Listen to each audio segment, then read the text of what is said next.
The allegations Meghan has made are simply not true. Her account does not reflect what actually happened, and it has led the public to a deeply misleading impression. That version of events has no basis in... The musicians were already in position. The palace doors were open. Hundreds of invited guests were moving slowly toward the grand reception hall when Prince William suddenly stopped walking. His eyes had locked onto one unexpected face in the receiving line. Meghan was standing only yards away. Seconds later, the future king turned to his equerry and issued an order nobody inside the palace had expected to hear. Before we go deeper into what this really means for the royal family, make sure to subscribe so you don't miss a single update. William did not raise his voice. He simply stood beneath the stone archway, staring past the ushers and military families toward the woman who was never supposed to be there. The founders and family's reception, a formal palace gathering created to honor charities, service households, and overseas guests, had been planned for weeks with every name checked in advance. William and Catherine were meant to welcome the room before King Charles delivered a short address. That order now felt dangerously fragile. Catherine noticed the change before she understood the cause. She watched her husband's shoulders stiffen, then followed his gaze toward Meghan. The princess moved closer and asked, almost under her breath, what had happened. William did not look at her. She was not meant to be here, he said, each word colder than the last. Catherine heard disbelief beneath the anger, and that frightened her more. William called for his private secretary and demanded to know whether the guest had been approved. The aide searched the final register, the official list used to confirm who may enter a royal event, and found Meghan's name beneath a late-added delegation, linked to a Commonwealth Youth Foundation. The entry carried palace authorization, yet no clear signature identified who had approved it. The missing name changed everything inside those suddenly silent walls. The equerry waited for instruction. William removed his ceremonial gloves, set them carefully on a side table, and spoke without hesitation. The reception is cancelled. Clear the hall. The officer froze for half a second, then turned to relay the order. Conversations broke apart. Guests stopped moving. Charles, still waiting to speak, had not yet been told why his address would never begin. Meghan saw the doors closing and refused to retreat with the crowd. She stepped out of the guest line, handed her invitation to an astonished usher, and asked to speak directly with William. Catherine watched her advance while the prince remained motionless. The event had been stopped, but the more dangerous drama was only beginning, because behind William's order stood 4 people with very different reasons for refusing to back down. To the guests outside, the cancellation appeared sudden. To William, Meghan, Catherine, and Charles, it was the collision of years of grief, mistrust, duty, and unfinished family conflict. Each of them entered that afternoon carrying a different fear. William feared losing control of the institution. Meghan feared being publicly erased. Catherine feared another family rupture. Charles feared that his son's division had finally reached the palace doors. William felt the pressure tighten around him as the reception dissolved. As host, he had been responsible for the guest list, security arrangements, and ceremonial purpose of the gathering. The reception was not merely another palace function. It supported military families, youth charities, and public causes tied closely to the future king's vision of duty. If Meghan remained, some would call it reconciliation. If he removed her, the world could call it cruelty. Either way, the prince knew the decision would define him. Meghan stood near the closing doors with only a foundation director and one assistant beside her. Harry was not there. She had chosen to come alone, and that choice made the moment feel deliberate. When an aide quietly suggested she step back from the entrance, she shook her head. Her voice remained steady, though the humiliation had already reached her face. "I was invited through the proper channel," she said. "I will not be treated as though I entered unlawfully." The assistant stayed close, while the foundation director produced the official invitation again. Catherine watched both sides harden and remembered a promise William had made after an earlier family dispute. The Sussexes, a common label for Harry and Meghan based on their ducal title, would never again become the center of a confrontation in front of children, staff, or invited guests. He had said the family's pain must remain private. Now the opposite was happening. The princess moved closer to her husband and warned him quietly that every person in the corridor could feel the tension. William heard her, but he did not soften. Charles received the news in an adjoining stateroom, where he had been waiting to deliver his address. The king accepted the amended guest sheet from a private secretary, read Meghan's name twice, then removed his glasses. "Who placed her name there?" he asked. Nobody answered. The silence disturbed him because the document carried palace approval, yet no official signature showed who had given it. Charles read the page again, while the secretary avoided his eyes. The first inspection of the invitation trail pointed toward a senior palace office, with direct access to the monarch. William realized Meghan may not have acted alone. Catherine understood the same thing. The cancellation was no longer simply about her arrival. It was becoming a struggle over hidden permission, broken trust, and the decision that had placed her name on the list. The confrontation at St. James's Palace did not begin in the guest line. Its true beginning came 11 days earlier, during a private conversation at Clarence House that almost no one knew had taken place. In that room, a request was made, a warning was ignored, and a quiet promise was given. By the time William saw Meghan beneath the palace archway, the point of no return had already been crossed. Meghan made the first move during a private video call with Sir Alistair Pembroke, the director of the Commonwealth Youth Renewal Trust. The trust was a charitable organization supporting displaced young families across Commonwealth nations, and its delegation had already been approved for the palace reception. She offered to attend without payment, title, or public role.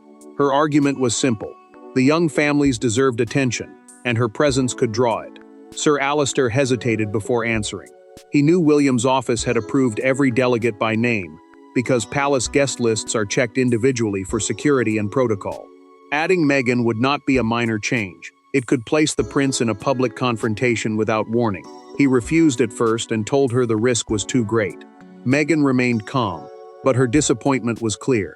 "Avoiding me forever is not reconciliation," she said. The director carried those words with him long after the call ended. Charles listened when Sir Alistair later brought the request to Clarence House, the King's London residence and working office. No aides joined the meeting. The monarch asked whether Meghan wanted a speech, recognition, or renewed royal status. The director said no. She wanted only to appear with the charity delegation. Charles walked toward the window and admitted that another visible exclusion could destroy what remained of the family's chance to repair itself. He knew William might object. He also knew silence had already hardened into something dangerous. The decision came quietly. Charles instructed his deputy private secretary, a senior aide trusted to carry out the monarch's official directions, to add Meghan to the delegation. He ordered the change handled discreetly and chose not to inform William himself. The aide obeyed, placing her name on the revised guest sheet under delegated royal authority. An internal clearance code appeared beside it, but the king's signature did not. Catherine learned the truth only after the cancellation. She read the documented account prepared by the palace secretary and realized William had stopped an event his own father had secretly altered. The conflict was no longer centered on Meghan. It had moved upward, toward the crown itself. When William discovered who had opened the palace door, his anger shifted away from the guest line and toward the one person whose authority he could not dismiss. The grand reception hall was emptying, but Meghan remained inside the palace. William agreed to meet her in a smaller withdrawing room with Catherine present and the doors closed. No cameras, no guests, no cheering crowds. What followed was not a formal royal discussion. It was a family confrontation stripped of ceremony, where every sentence carried the weight of years, and neither side was willing to pretend anymore. Meghan entered holding the embossed invitation issued through the Youth Foundation and placed it on the table between them. The withdrawing room, a private palace space used for conversations away from the main ceremony, offered no protection from the tension. Her hand stayed on the card for a moment, as though the paper itself could defend her. William remained standing. Catherine sat nearby, watching both of them with growing concern. Meghan looked directly at the prince and asked whether he had truly canceled the entire reception because he saw her in the guest line. William answered without hesitation. He said the event had been stopped because her appearance had been concealed from the person responsible for hosting it. The issue, he insisted, was not that she had entered the palace. The issue was that someone had removed his right to prepare, approve, and protect everyone involved. William's words only deepened the wound. Meghan accused him of hiding personal rejection behind procedure. Her voice stayed controlled until she mentioned Harry, then briefly broke. She said she had come alone because she believed his absence might prevent the afternoon from becoming another public battle between brothers. Catherine heard the pain in that admission, but she also saw William harden. To him, secrecy had already turned the gesture into a trap. Meghan then revealed how she had been allowed inside. She said Charles knew about the invitation and wanted her there. The statement changed William immediately. Catherine watched his anger shift from suspicion to certainty, because the king's involvement confirmed what he had feared from the moment the guest sheet appeared. Someone inside the palace had not merely made an error, someone had made a choice and hidden it from him. William asked one final question. Had Charles promised her anything beyond attendance? Meghan hesitated before answering, and that pause carried more danger than denial. She admitted the monarch had agreed to speak with her after the reception about restoring limited family access to selected royal events. Nothing official, nothing public, but enough to suggest this was meant to become more than a charitable appearance. The room fell silent when the door opened. Charles entered without an aide and closed it behind him. Meghan had defended her invitation, but his arrival transformed the argument into something far larger, a direct challenge to who truly controlled the palace. Charles did not deny what he had done. He entered the room, closed the door himself, and told William that Meghan's name had been added with his knowledge. The confession should have ended the mystery. Instead, it opened a deeper wound. The king had acted from regret. The prince saw only interference. And Catherine understood that the monarchy's most dangerous conflict was no longer about departure or exile, but competing visions of mercy and control. Charles explained that the reception supported young families, reconciliation projects, and charities built around second chances. To him, refusing Meghan entry would have contradicted the event's entire purpose. The gathering was meant to show that the monarchy could bring divided communities together, and the king believed the same principle had to apply within his own family. He insisted that her appearance was limited, charitable, and temporary. William heard none of that as kindness. He told his father that compassion built on concealment was not compassion at all.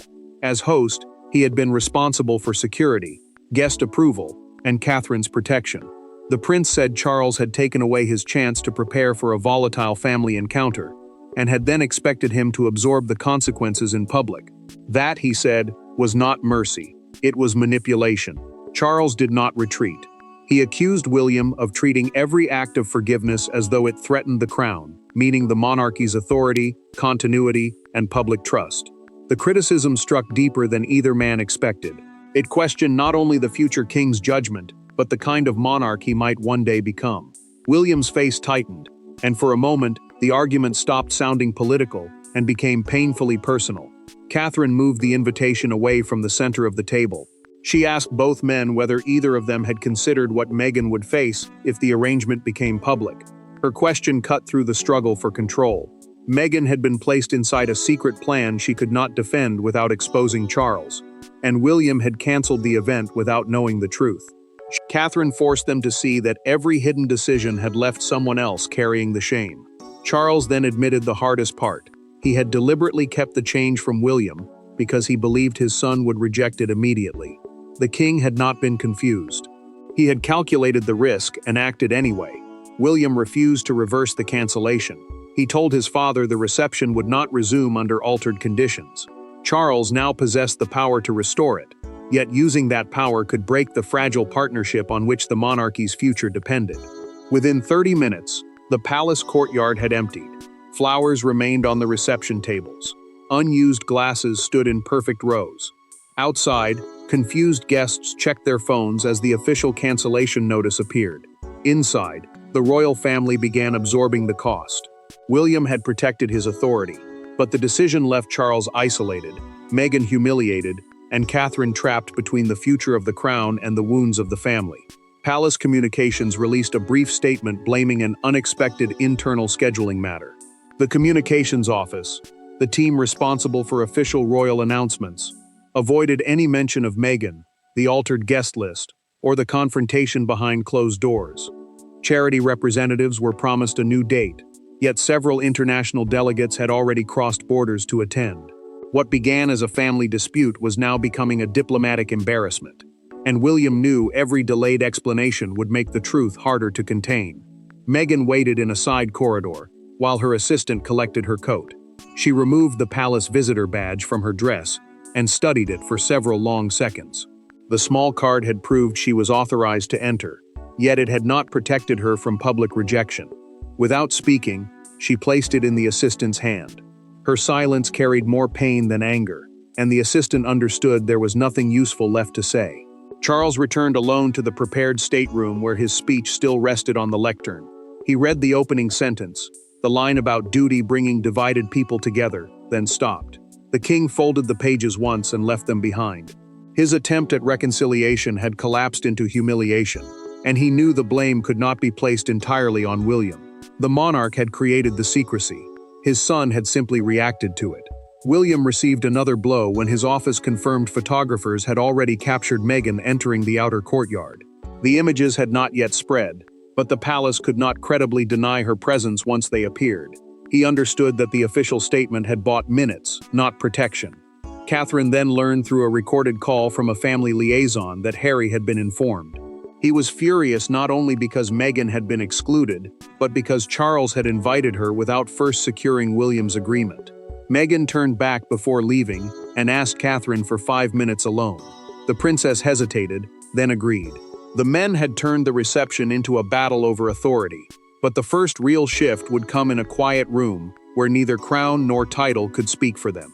Catherine and Meghan entered a small morning room without aides, secretaries, or security officers standing between them. For the first time that day, nobody was discussing protocol. Nobody was defending a guest list. Meghan sat down and admitted that she had expected resistance, but not the cancellation of an entire palace event. Catherine listened, knowing that whatever she said next could either deepen the humiliation or prevent it from becoming permanent. Catherine spoke first. She made it clear that she had not known Meghan was coming and had not advised William to cancel the reception. The princess refused to let her silence be mistaken for approval. She explained that the decision belonged to her husband alone, though she understood the fear behind it. The event involved guests, charities, and security arrangements tied directly to his office, so an unexpected royal presence could not be treated as a harmless surprise. Meghan answered with quiet restraint. Charles had presented the appearance as a modest charitable step, not a return to royal duties or public status. She believed arriving without Harry would reduce tension and prove that she could act independently. The king had told her the meeting could remain focused on families and reconciliation. She had trusted that promise, and now she felt that trust had exposed her. Meghan then admitted what the guest line had meant to her. She said standing there felt like waiting to discover whether she still belonged to the family at all. When the doors closed, that uncertainty became humiliation. Catherine did not interrupt. She let the words settle because she knew procedure could not erase the pain of being rejected in front of strangers. Catherine defended William's motive without defending every consequence. She said the prince had reacted to deception, not simply to Meghan's presence. Yet she also admitted the cancellation had punished hundreds of innocent guests and caused damage no security argument could fully excuse. Her honesty changed the room. For the first time that day, neither woman was speaking through statements, titles, or old accusations. Meghan revealed one final truth from her private conversation with Charles. She had asked for no money, residence, renewed status, or ceremonial privilege.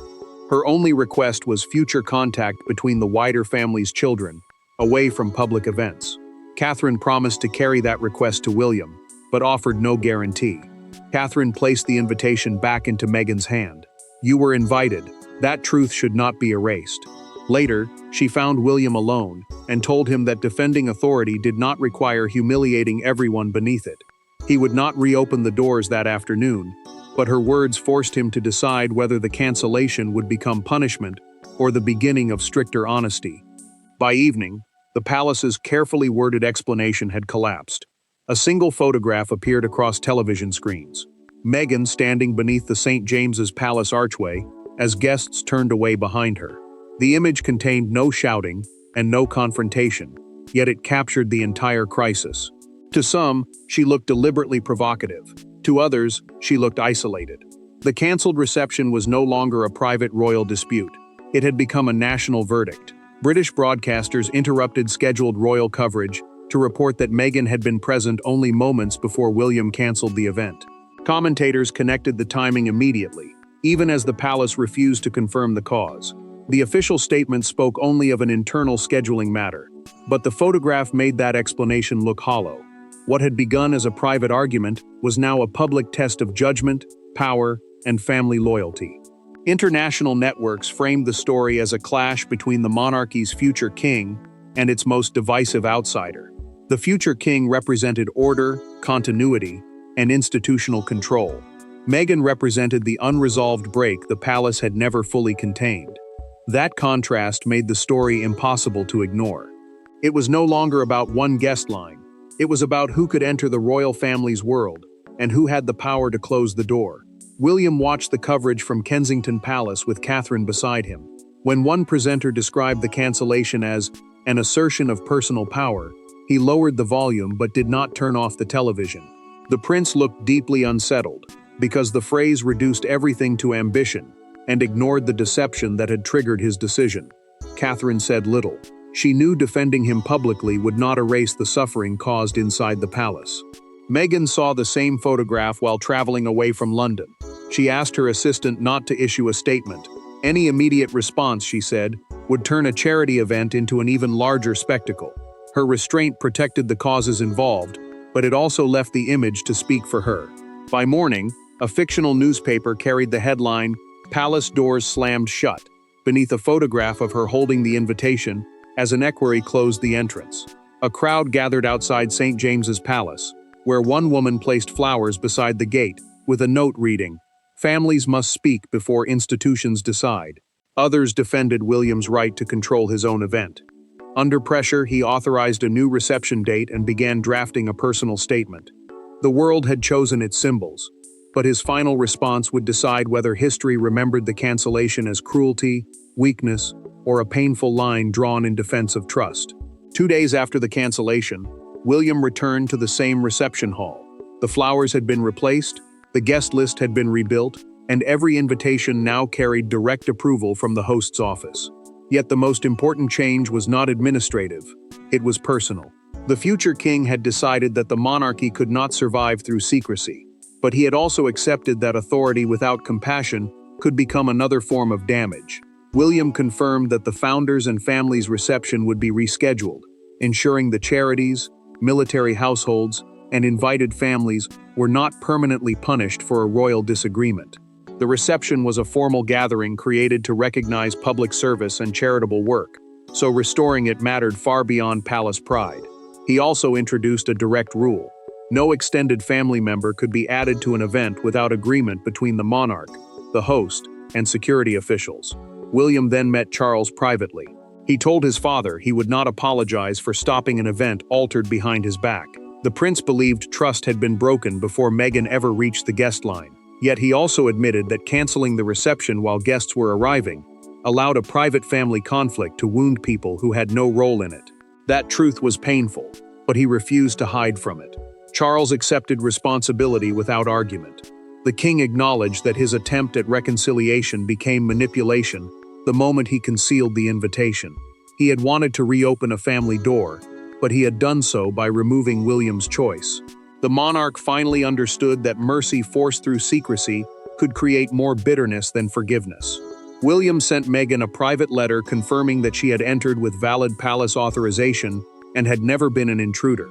He did not restore her former role or invite her to the rescheduled reception, but he refused to let official silence suggest she had acted dishonestly. Meghan received the letter quietly, knowing it could not erase the humiliation, though it ended the cruelest uncertainty. Catherine secured agreement for a separate family meeting, focused only on the children and personal contact. No cameras, announcements, titles, or institutional promises would surround it. The princess had not solved the wider conflict, but she had created one honest space where family could exist without becoming ceremony. The lesson was final. Meghan learned that royal permission could not overcome unresolved mistrust. Charles learned that reconciliation imposed from above was not reconciliation. William learned that leadership required firm boundaries and responsibility for everyone hurt by them. The doors had closed because trust failed. They reopened only after the truth was spoken. And when William finally walked out of the empty hall, he did so not as a prince who had won a confrontation, but as a future king who understood the true cost of command. Thanks for watching. Please don't forget to like and subscribe, and we will see you in next one.